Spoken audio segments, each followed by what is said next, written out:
Okay, quick video here on the FNX 45. Just as an update, there were some comments to post an update on my last video, so I figured I would show the gun off now that's had about 1,200 rounds through it. I've had it since May, and I'm still in love with it. This gun is probably one of my most favorite guns in the safe, and partially because it's been flawless. I've put almost every kind of ammo I could put through this gun, and or that I could find at least, and probably about 8 or 9 different types of ammo. It's been a little tough with what's going on. It's been hard to find a variety of ammo to purchase. Usually you can kind of just buy what's there, but because of that, there's been random kinds of ammo, and so far it's eaten everything I've put in it accurately and reliably, which is good, which makes me believe that this gun will fire any type of ammo I can find. What I've added since I bought this gun is the handall grip. I think it was $10 on Amazon. Great addition for me. The checkering on here, just when you shoot the gun a lot, it really starts to bite into your hand, and it just feels, these finger grips here, it just feels better in my hand. The already large grip got a little bigger, but it just feels good, and once you get a little bit of solvent and stuff on these things, they start to get sticky. You would think they get slippery, but they get actually kind of sticky, and I'm a big fan of these. I have these on many of my guns. Also, I got the TLR-4 Streamlight. It was actually a gift, but I had it in a wish list, so it was the light I wanted. Reason being, it's smaller size, fits on some of my compacts, also runs flush with the gun, which I prefer, pretty much just because it looks nicer. Although I've been thinking about it lately, what does happen is, and I don't know if it really matters that it's flush with the gun. If it was further out, I don't know if it would make a difference. But you shoot this gun 100, 200 rounds, this here is completely blacked out. And it is a bitch to clean. So what I've learned, just a tip for anyone out there, is before you go out to the range, take some Rem oil or whatever gun oil you use, just give it a quick spray and just leave it wet. It'll still turn black and it'll still get covered in carbon, but it'll be much easier to clean off. The first time I went, it was, and I had to scrape it off with fear of scratching the lens. So other than that, standard light, it has the flashlight, has a toggle switch on the back here, so you can turn the laser on, laser only. And it also has a rocker, so it's momentary or constant, whatever you like.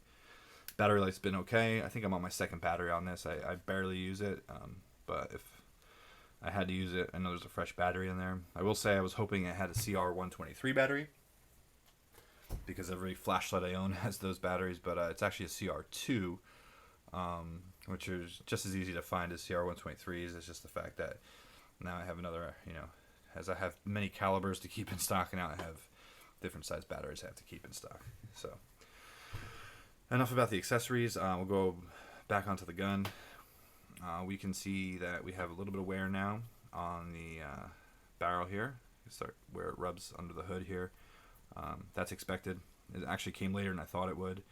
The front dot sight, probably around 600 rounds, front dot sight fell out. It was like a little white circle thing, and I actually found it, but I was going to try and glue it back in. I just decided to use some model paint, and took some white Testors model paint and the end of a regular matchstick out of a book, and just touched it in there. Just make sure you clean it with alcohol. If you have the light, like this one, you can stand the gun straight up, so you can put your paint in there, and I let it set for about an hour or so, and that did the trick.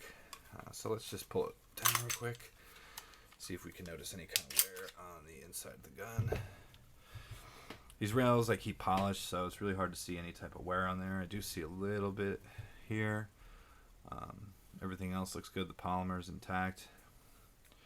I do have a rounded corner here, and I don't know exactly how that happened, and it might be hard to catch, but you can see this edge is real sharp, and this one's got like a bite out of it. So I don't know if I, putting it together one time, if I did something wrong, but I'm not too concerned about it. Slide still looks brand new. rest of the barrel. Barrel has the expected amount of wear. I polish the feed ramp pretty regularly, so it's, you know, you're not going to see any type of wear on there. As I said, we do have a little bit on the top here. Barrel's clean. I don't know if you're going to be able to see down the barrel, but give it a shot. A little bit of wear on the extractor here. Probably hard to see, but on the outside it's a little silver. Breech face has the impression of 45 caliber rounds. Other than that, looks pretty brand new. Oh, we got shiny marks in here, so that's probably a good indicator of a place you should oil. You know, when you have the gun apart or when you're cleaning it, looks like a good spot to keep some oil since it's shiny in there. And that is the spot that's wearing also on the barrel. And you know, it's not a show car. You know, if it wasn't scratched up or worn, it would mean I wasn't using it enough. So let's throw this back together quick.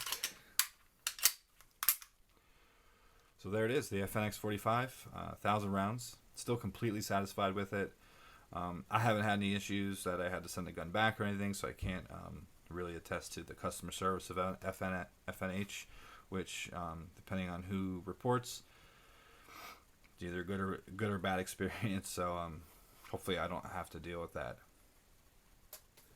I've been satisfied with the TLR-4. If you're considering you know, a weapon-mounted light like this, I'm happy with it. The light's bright enough. The laser's on point. It stays pretty pretty true. These here, you know, the Allen wrenches that come with it, these are kind of tight and kind of hard to turn, and when you turn them, it moves a lot. So you really only need to do a little bit of tweaking. But basically, even once you get it kind of on target, it's good, and then a little bit of tweaking, and you have it. I set mine at about 10 yards. I don't know. There's probably some sort of system to set it by differently. I didn't even read the book, but I figured that's, you know, I usually shoot 10 to 15 yards with this, so I set it at 10. But it worked. I've shot out to 25 with this laser, and it's on point out there too. So if you do have any questions or something extra you want me to cover, leave a comment, and I'll see if I can answer any questions. But thanks for watching.